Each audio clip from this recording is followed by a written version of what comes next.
So I think we're just at the top of the hour, so if everyone's ready, I'll kick us off here. Sounds wonderful. Okay. Hi, everyone, and welcome to our Capital Readiness Program webinar. We're happy you can join us today to learn more about short form video for small businesses. I'm Laura Bray, Strategic Projects Program Manager with the Universities of Wisconsin Strategic Projects Department, and I'm working closely with the Capital Readiness Program. Capital Readiness Program is a federal grant project funded by the Minority Business Development Agency and the Department of Commerce.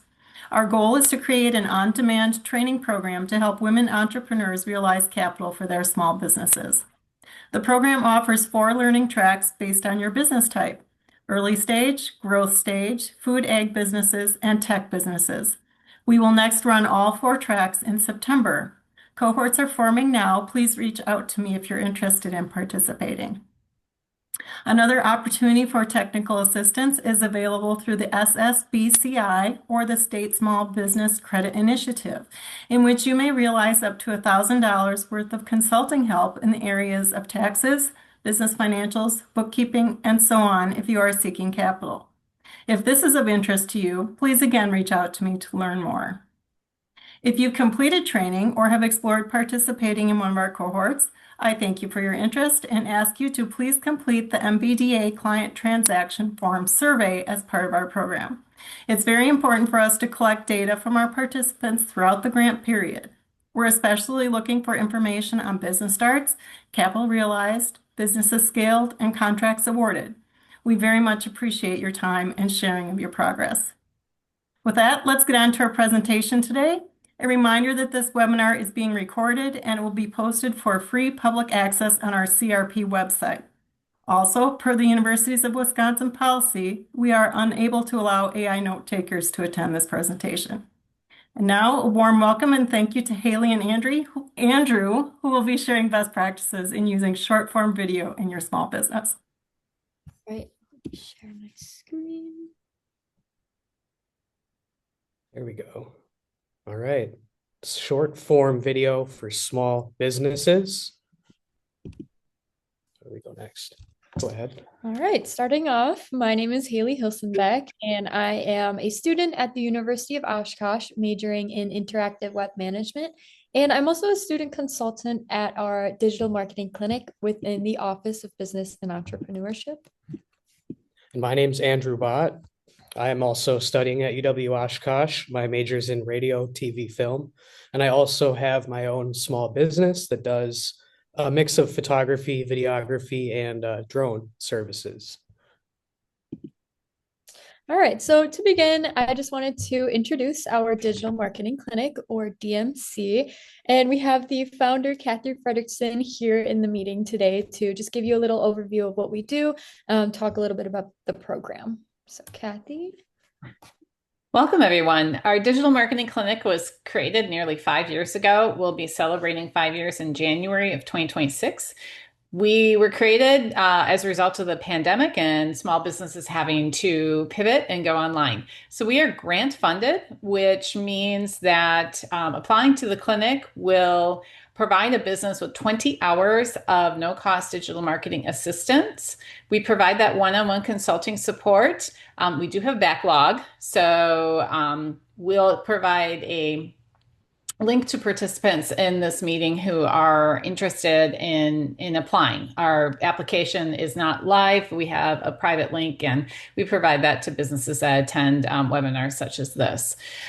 We also offer a lot of in-person online trainings and workshops. We were traveling the state this summer. We went to Ashland, Wisconsin, and Viroqua to provide on-site training workshops. And then we also have a lot of recorded webinars on our YouTube channel, including this one will also be on our YouTube channel and every one that we've given in the past. And our students have a podcast. It's a student-driven podcast called Marketing Minds of Tomorrow. So our success has been awesome with small businesses. We've served well over 500 businesses in 55 counties. Great. Thank you, Kathy. Yes. You're welcome. Now, what better way to kick off a short form video presentation than with a short form video that I created for the Digital Marketing Clinic?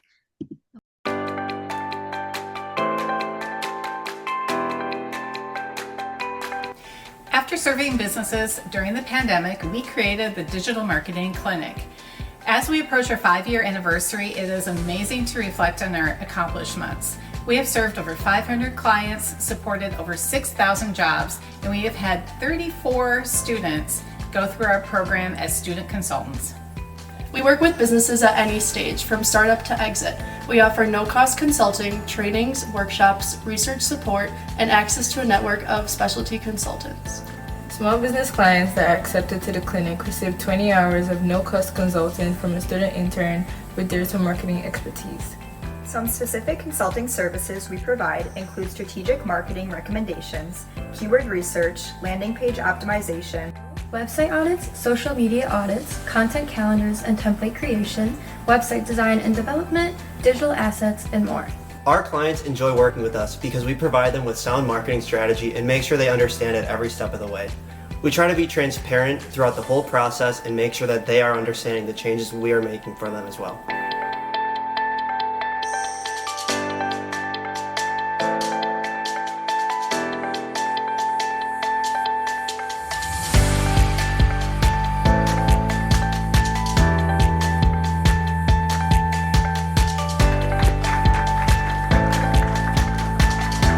I think that the most rewarding part of being a student consultant has been not only helping small businesses grow their digital presence, but also seeing firsthand the impact that we've made.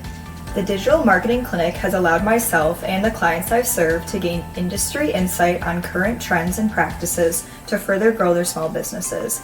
As an aspiring marketer, the clinic has taught me valuable skills in areas of branding, website development, social media, advertising, and so much more. At the DMC, the learning never stops, and I think that's part of what makes it so special. I'm grateful for this opportunity and the ability to help small businesses across the state of Wisconsin.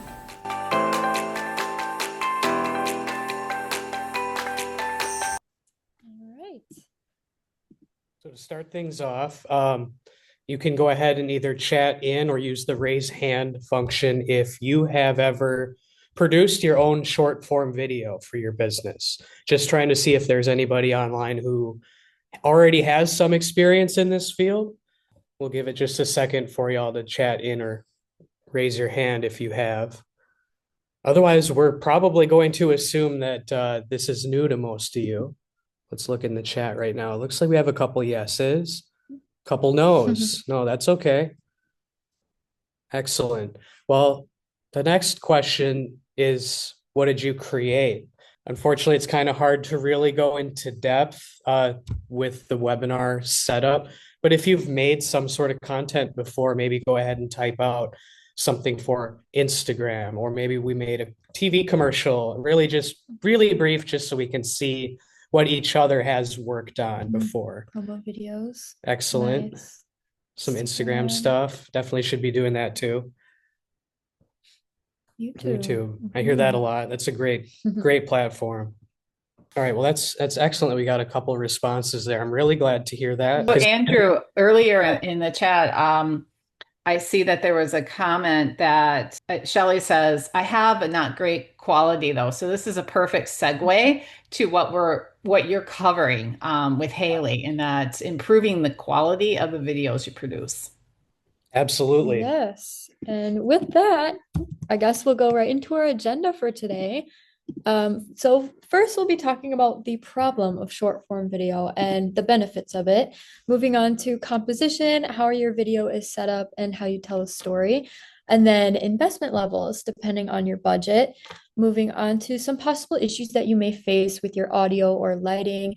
Then editing using multiple different softwares. And finally, captions and why they are important.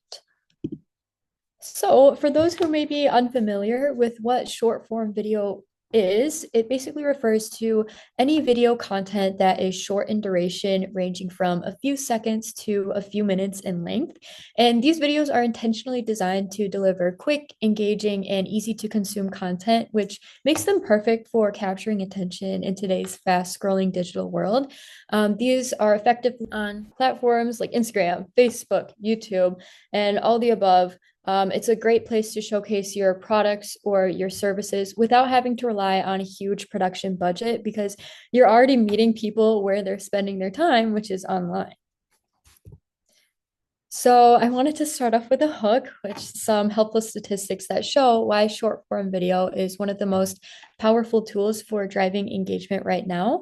So the Meta algorithm, which runs both Facebook and Instagram, currently prioritizes Reels and short form video content over static posts like photos and graphics. In fact, Meta has reported a 40% year-over-year increase in time spent watching Reels, which means that the platform is actively encouraging and rewarding video content. Over 70% of Reel views come from people who are not already following your account. And unlike static posts, which mostly stay within your existing follower base, the algorithm pushes out short form video more often.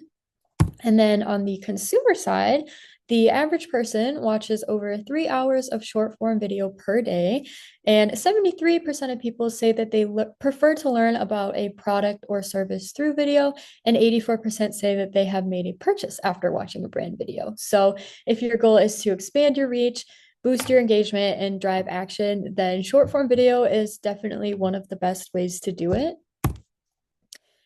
Now let's talk about the problem that we see all the time. Most small businesses know that they need short form video, but they don't always know where to start or what kind of content to create. So every video should have a purpose. Are you trying to build trust, build awareness, highlight a specific service, or drive a specific action?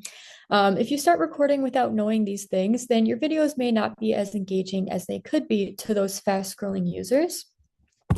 Your videos should also solve a problem, like how to use a product, show behind the scenes, answer customer questions, or just tips that will make their life a little bit easier. So overall, the problem that your content will solve, it shapes how the rest of the content is made. Once the purpose has been identified, then we start to consider some of the more challenging aspects, such as audio. Do we need like a set or some kind of exotic background? Do we need any lighting? Does our camera need some form of stabilization? It's incredibly important too. And also, is the content short form or long form? The kind of approach that you're going to take for women YouTube are going to be a little bit different than some of the longer form content like you might see on YouTube or posted on somebody's website. So the approach is going to be drastically different for the type of problem that you're trying to solve. So just before you start recording, ask yourself these three main questions. What do people ask you all the time about your work, service, or process? What is something that people get wrong about what you do? And what's something that you wish more people knew before they started working with you or before they made a purchase from you? And those three questions will be the starting point to a lot of great content ideas. Now, when we talk about composition, we're talking about how your video is set up visually and also how you tell a story through your video. So here is the recommended structure for short form video. I'll talk more about it in the next slides, but you're going to start off with the hook, move on to your value, and then your CTA or your call to action. Here's a thumbnail that I created, a YouTube thumbnail featuring our student consultant, Connor. Hopefully it caught your attention because that's the point of hooks. A strong hook is one of the most important parts of short form video. Your goal is to stop the scroll within the first 1 to 3 seconds. And this can be by featuring one of your most exciting or unusual shots, or just something that will spark that emotion and curiosity. Some other ways you can do this is by establishing a common ground, referencing a benefit or pain point, using a metaphor to simplify a complex idea, or just sharing something super interesting. And a lot of times people will use reverse psychology as their hook, where they start their video by saying something like, don't watch this video if you don't want to save money, or keep scrolling if you don't want this free deal. And those tactics actually really work because they challenge the viewer and they give them a reason to keep watching your video. But overall, just a well-composed hook sets the tone for the rest of the video and gives the viewers a reason to keep watching. Now, the value portion of your video, around the 10 to 15-second mark, your goal is to deliver on the promise that was made at the beginning of the video, whether it's showcasing your features or highlights of your product or service, sharing customer testimonials or success stories, or just focusing on the emotional and the positive benefits of your product.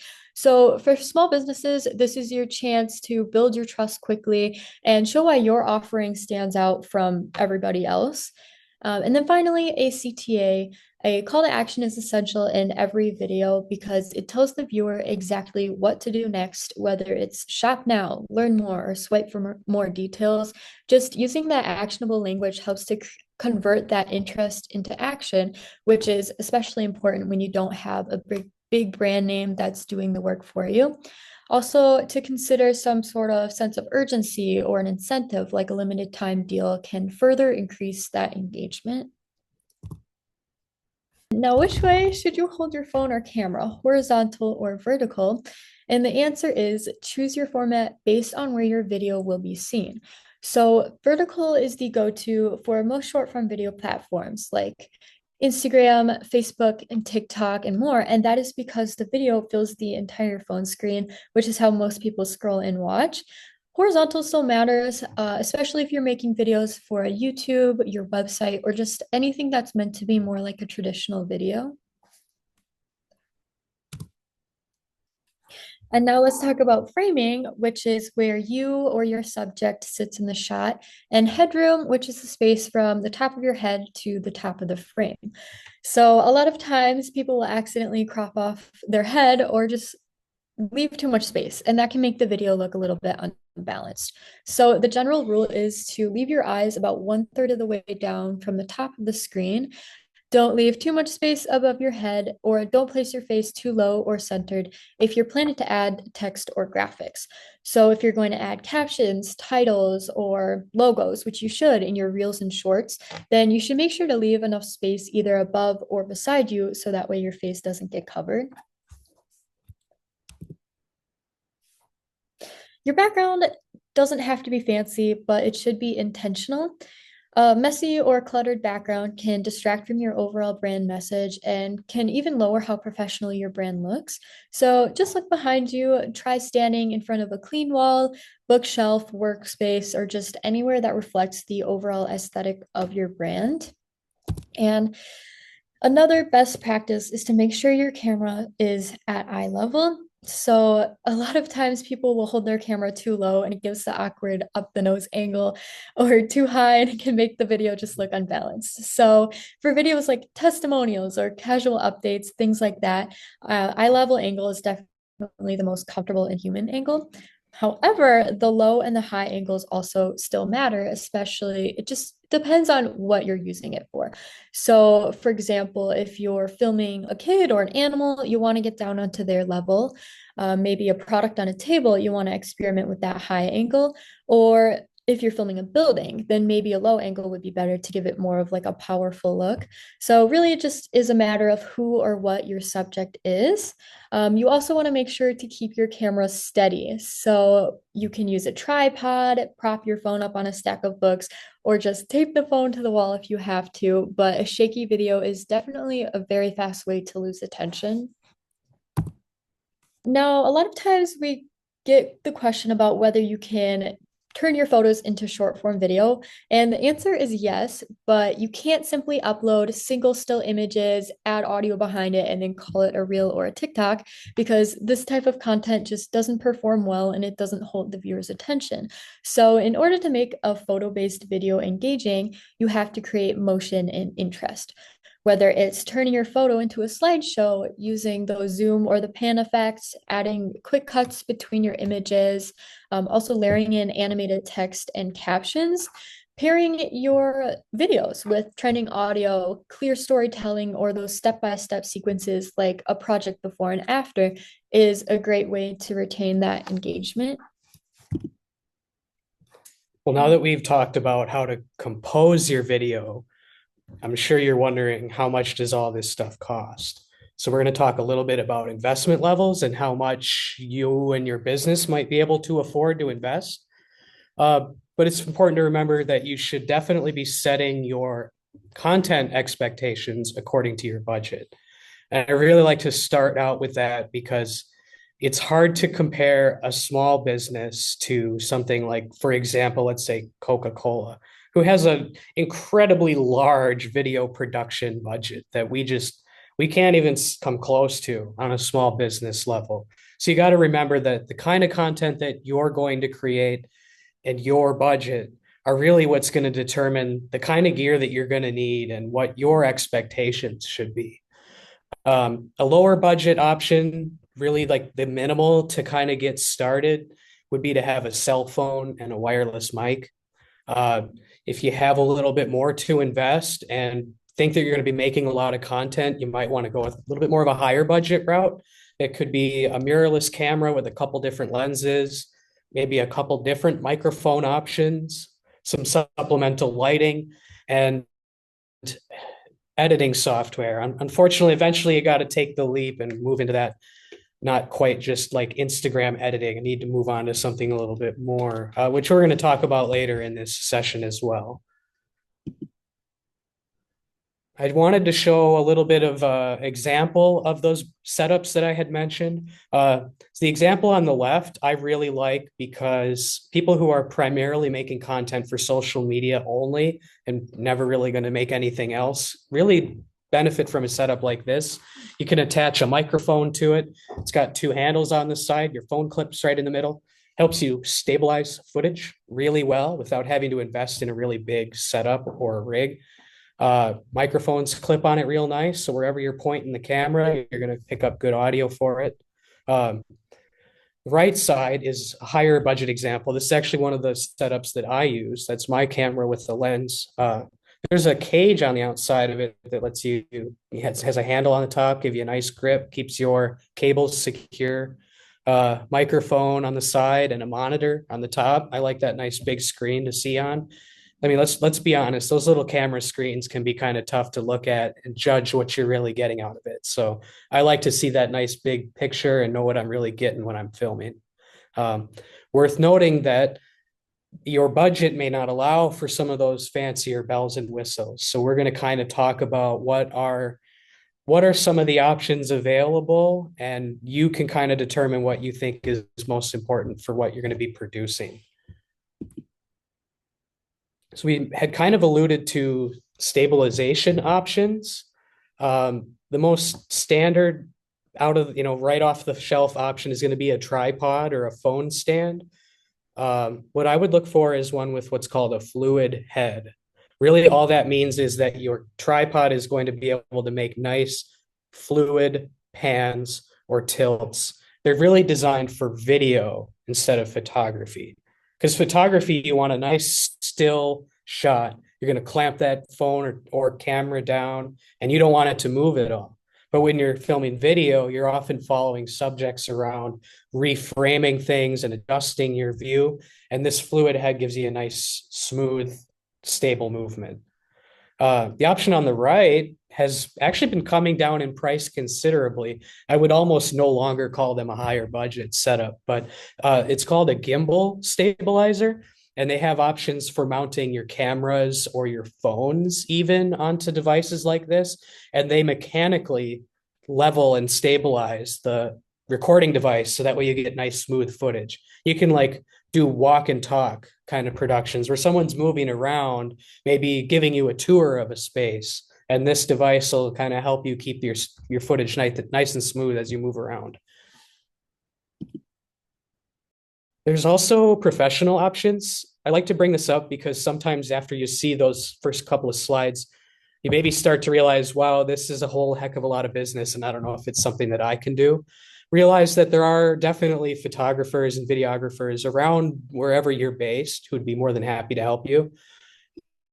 Even at minimum, they might be able to come out and shoot some footage for you, some photos and videos that you're then able to build your own content out of. Simply do a search for video producer or content creator or photographer near me.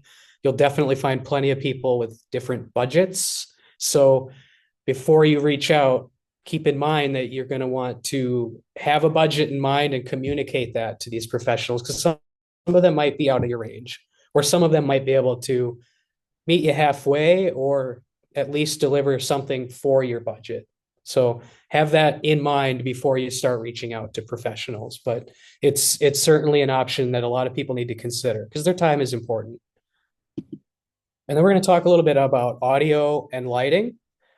If you thought that the first couple were kind of overwhelming, this might be a little bit much for you, but I would hope that everybody here can take something from this next chapter to improve their own setups at home. First up, audio is truly one of the most important elements of video, simply because audience really won't sit through something with poor quality audio. I mean, think, for example, if you've ever been on social media and you come across a reel and it's somebody outside in the wind and you get that awful speaker crackling noise, you're just going to scroll right on by. You're not even going to watch it. So really, we want to make sure that if we're creating content, we want to invest in external microphones. The ones built into your cameras and your phones, they're not up to the task. They can do all right, but if you want to invest a little bit of money in a couple different microphone options, you're going to be much more pleased with the content you're going to be able to create. And then there's a note about music, copyright material versus like licensing content. Businesses have gotten themselves in trouble before by using copyrighted music tracks on their short form video, like reels and posts. So when you're using video in a commercial setting, it's really important to find either like free public domain or like royalty free or like even licensable options. Some platforms have some music you can pick from, but once you're at a commercial level, we really need to be using stuff that doesn't have like ownership, something that we're not going to maybe be. I mean, honestly, to use copyrighted content costs so much money that most it's most of the time off limits unless you're like I referenced Coca-Cola earlier, who's got that infinite budget. They can find whatever they want. But for us, we have to stick to some of the free or lower budget options.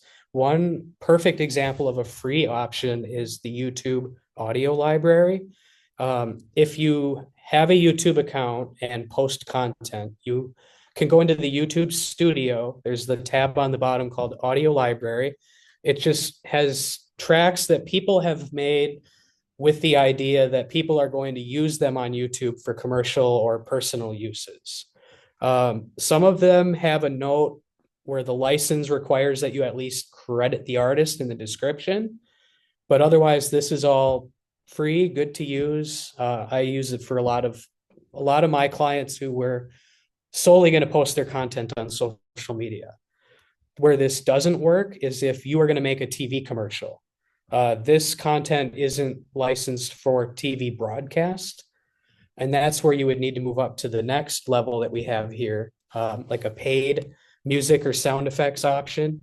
I'm not endorsing this company, Premium Beat. It's just one that I'm familiar with because they use a variety of music sound effects, and you can actually even add a link to a track that you like, and it'll suggest things in its platform that are similar. And if you suddenly were to want to make a TV commercial out of your social media post, you can then pay to license that track for TV broadcasts. So they have pricing options available. And there's dozens of platforms like this out there. And if you think you're going to make a lot of content, I would highly recommend checking one out. Most of them have some kind of free trial available as well. And since we alluded to microphones, it's really important that we talk about the two main styles that are used in short form. On the left, we have what's called a lav. That's a small microphone that's meant to be worn on the body, like kind of on the collar or on like the edge of your jacket. Sometimes I put them in the pocket as well. It's really just for capturing voice. Like if you have a speaker, actually it'd be perfect for what Hailey and I are doing. We could both be wearing one of those and it would catch just our voice and not necessarily the things going on around us. The microphone on the right is called a shotgun mic. That is a directional microphone, meaning that wherever you point that cone, that's the sound that it's going to be picking up. So it's really good for action shots. Like let's say you're recording like a sporting event or you're out sponsoring some sort of outdoor event and you're capturing footage of the event. I mean, this is going to be perfect because it's really just going to capture great on location sound, and you know you're going to get a better quality audio than the built-in microphones. I often use a combination of these two. Sometimes I'll start with the lav for like the speaking parts, and then I'll go film B-roll or like extra footage using the shotgun mic. So they're both important, but they both have different uses. And I think which one you might buy first is probably going to be dependent on the content that you're making. Just know that there are different options out there. And even just investing in one of these to start is going to make a huge difference. We're going to move along to lighting now. This can be a challenging subject to learn and get started in just because there are so many different options and there's really no like right or wrong answer to a lot of this. Sometimes it's just a matter of seeing what other people are doing and trying something out for yourself and seeing what works for you. But I think the first thing to consider is when we're talking about video lighting, it's also known as continuous lighting. I like to bring that up because a lot of people do photography, and lighting in photography is flash. Like it's an instant, it's not always running. Whereas continuous light is kind of like the light that we're all used to in the room. You flip a switch, it's focused, it's on, and it doesn't flicker or distort the image at all. So we're going to go through a few different forms of that, and we'll kind of talk about the price points along the way. So the first one that we like to talk about is the ring light, mostly because this is probably most people's first step into adding their own lighting. It's nice because you can clip your phone right into them most of the time. Your microphone can be attached, and they're great for filming by yourself because it's super easy to set up. They come with a stand. They're pretty affordable, easy to use. They're really best for shots where you're looking at the camera and talking. They're not necessarily great for action or like motion kind of shots. Those kind of require a different approach. That would be where something like this might come in, an LED panel light. Some of the higher end options come with kits of multiple lights with light stands and carrying cases. They can be as large as that or as small as the image on the left there is one that clips onto your camera. They're great for just like general fill light, like lighting the faces of people, lighting the general room where a presentation is. You can set a couple of them up and do kind of like a tour or a walkthrough type of video. They're kind of a good general all-purpose kind of light, and they're fairly affordable. It's just one of those you kind of got to shop around for your needs because some of them do colors and some of them just do white, which can kind of vary between like sunlight and like indoor light. But shop around, see what fits your needs the most. We have light tubes as the next lighting option here. They can be used to add a little extra light to your set. They can attach to stands, be attached under furniture. I like to just set them on tabletops or like kind of hide them in the scene to add a little extra color. They can either be attached like permanently if you have like a set that you work off of, or if you move around all the time, they can go on stands pretty easily. Before I move on to the next slide, I did notice that there's a question about, does the light clip onto a tripod? There are light stands. Some lights come with their own stands. Some lights you have to supply your own stands. So unfortunately, there's no like for sure answer for how you're going to clip your lights on. They all may have different setups. I would probably suggest trying to find a light that comes with a bit of a kit, like a carrying case and a stand for it. Personally, a lot of the kits that I've looked at come with multiple lights, multiple stands, and multiple like cords to plug them in. So a lot of different use options from one of those. They can go a pretty long way. I don't want to spend too much time on this slide because professional grade lights, not only are there dozens of different styles and power requirements, but they usually require a whole crew to set up and operate. I truly only bring this up because when we talked about how there's different budgets for different sizes of companies, when we're talking about places like Coke, they bring in a whole team of people to do this lighting work. In fact, the next slide is a gaffer or grip company. Their whole job is to come and light either events, video shoots, projects. I'm gonna be honest. Some people may never invest in anything like this, but there's also some people who are great at shooting video, but they don't know what to do for lighting, and they don't want to buy a bunch of this stuff. You could call up a gaffer, have them come in and do all your lighting work for you, and all you got to do is sign the check. So it's important to know what your budget is and what your expectations are, and knowing whether you're going to need help or not. So now once you've recorded all of your videos, where do you go from there? Now comes the fun part, the editing. And there are tons of different ways that you can do this. We like to use video editing software, both free and paid options. I'll be talking about the free, Andrew will be talking about the paid. So the top 3 free video editing softwares that we always recommend to small businesses are CapCut, Canva, and DaVinci Resolve. CapCut is a really great beginner-friendly video editing software that allows you to upload your video clips and pictures, and you can trim them by simply clicking the edge of the clip and then dragging them to whatever you want the length to be. You can also easily split the clips, zoom in or out, add transitions, audio, overlay, text, and all the above. So CapCut, another really great thing about it is that it offers templates. So CapCut is partnered with TikTok, so it allows you to choose one of their templates and then you can upload that straight to TikTok if that is one of the platforms that you use. You can choose from hundreds of different templates that already come equipped with audio, adjusted clip lengths, graphics, and more. So all you really have to do is upload your own photos or videos and change the text to whatever you want it, and then your video is made.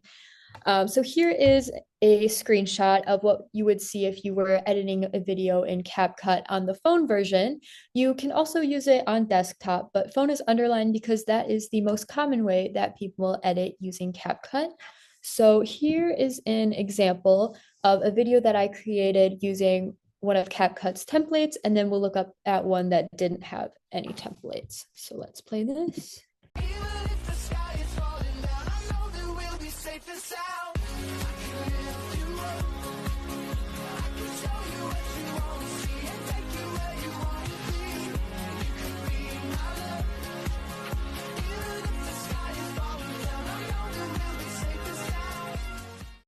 So this video had that template, and you can see that the clips, they kind of adjusted and synced to the beat of the sound. So that's another cool thing that you can do with CapCut. Here is another example of a video that our student consultant Carlene made using no template. And this was from our business clinic a few weeks ago in Ashland.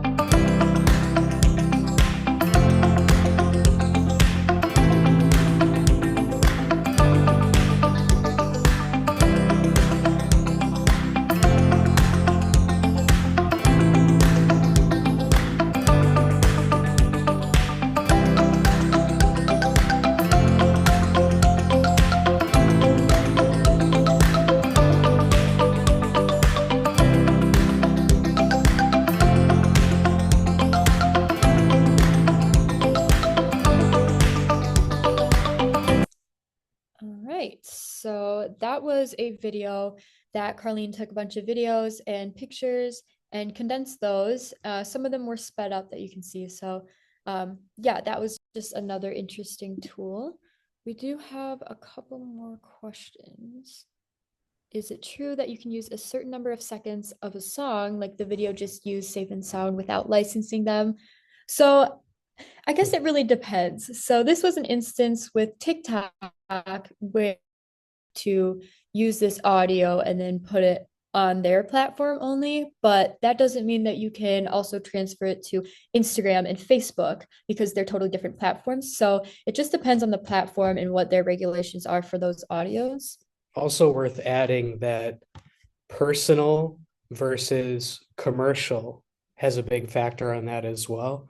If you're just making a content like a piece to post on your own page, you can pretty easily get away with it and expect that nobody's ever going to bat an eye. But if your business does it, suddenly people want to pursue that. So tread carefully. I can't tell you that you can or can't do it, but my best suggestion is if you're doing something commercially on behalf of your business, that you make sure you dot all your I's and cross all your T's, because it would really suck to have something come back to you down the road if somebody maybe changes their mind or suddenly wants to start cracking down on it, you know? So I personally tell my clients that we're going to spend the money on licensing you some footage because I'm not going to let either of us get in trouble for it. Best way to cover it. Okay, moving on to Canva. Canva is another great video editing software that I recently found out. I use it for more business purposes, but if you've ever used Canva, you know how amazing it is and all the different things that you can do with it. You can create business cards, flyers, social media templates, presentations, and a lot more. And all of that can actually turn into video as well. So I like to use Canva for videos that require a lot of graphics, text, logos, and animated designs and transitions.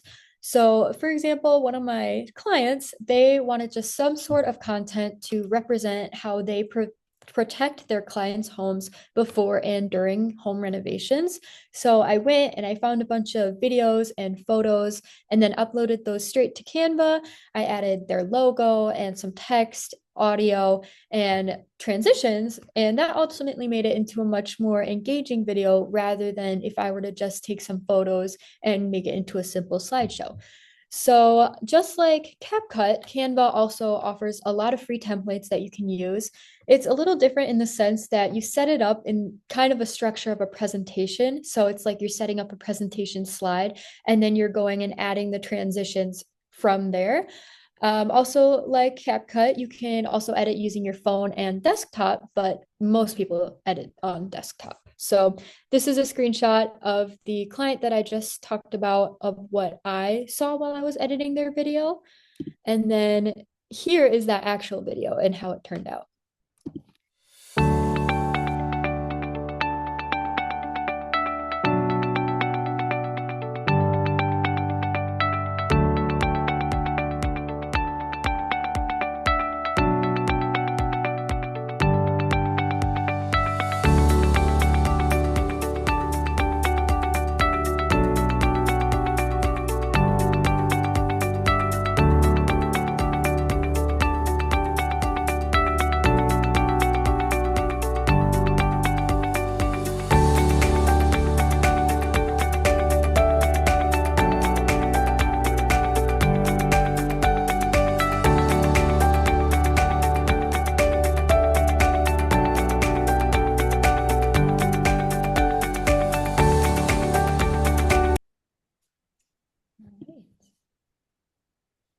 So those were two popular free options that most people should be able to make pretty good results with minimal training and experience in advance.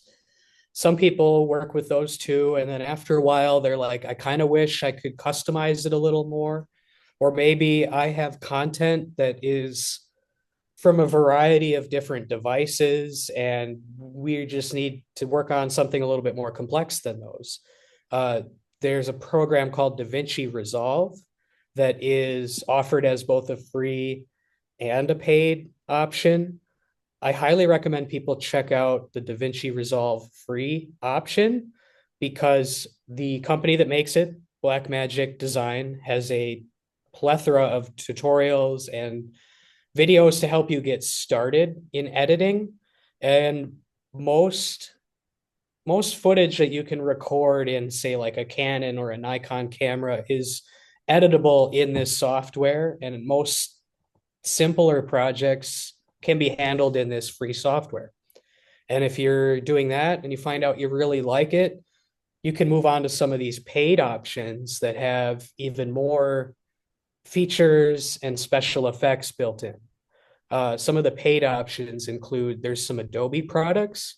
Adobe Premiere Rush is actually pretty cheap and runs very similar to CapCut and Canva, but it does have a little bit more built-in special effects and template options.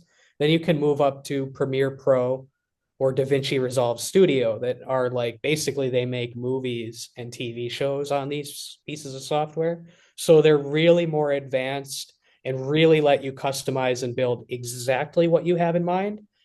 But they're not as simple as download and go. Like if you don't have experience working with video and editing, they might be a little bit challenging for you to get started in, which is why I also have on this list freelance and hired editor. You're always welcome to shoot the footage and have somebody else put the piece together for you. So as far as DaVinci Resolves go, I had mentioned that there's both free and paid versions. This is just kind of an example of what the interface looks like. Go online to their website, Blackmagic Design, and you can see what sort of resources they might have and tutorials. The reason I like Resolve is that it lets you download, they have some templates available, and you can even practice these tutorials. Like they let you download the same footage that they're working with, and you can practice with it. So really good option for learning. I have a sample video of a short form commercial piece that we put together using Resolve. Do you have a repair you just can't fix? Call us today. Moto Electric Scooters is your one-stop shop for electric scooters, repairs, parts, and accessories. What are you waiting for? Book your repair today. Get back on the road tomorrow. Nothing fancy, no templates there, just fairly simple, cut and dry, short form. I like that you can make that yourself with the free editing software. And we shot that in a couple hours in an afternoon. So it's not that, I don't want to say it's not that hard because it's not easy, but with a little bit of planning and practice, you can crank out a lot using this software. And here's Premiere Pro. I had mentioned that's another one of the more advanced options. They use like a yearly subscription model. I think you can pay for like a month at a time, but they try to get you into this 1-year contract, and it may work for you, it may not. One of the reasons why it may work for you is they have a ton of templates and stock photo and video that is usually included with your subscription. So if that's something you think you might need, would be a great option. They also have some audio on Adobe stock. I can't say I've ever used it, so I don't know what you might find there. What I do know is there's plenty of tutorials either on Adobe's website or on YouTube. I've used a lot of them. They're pretty helpful. And if you watch, spend a half hour and you'll be able to do quite a bit with this software. Here's an example of a video that it's actually short form, but for TV broadcasts, like a traditional commercial. The reason we used Premiere Pro for this commercial is because there was a green screen element where we had to use some special effects to add in some Adobe stock footage to really sell this scene. So I'll play it and then I'll tell you a little bit more about what we did. Take care.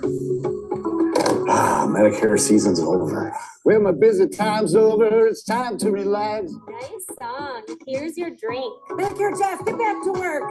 You are our local Medicare expert, and people are depending on you. You know what? You're right. Back to work. Hello, this is Medicare Jeff. Are you turning 65? Retiring? Diabetes? Losing group health insurance? Call today to schedule your consultation. You forgot your drink.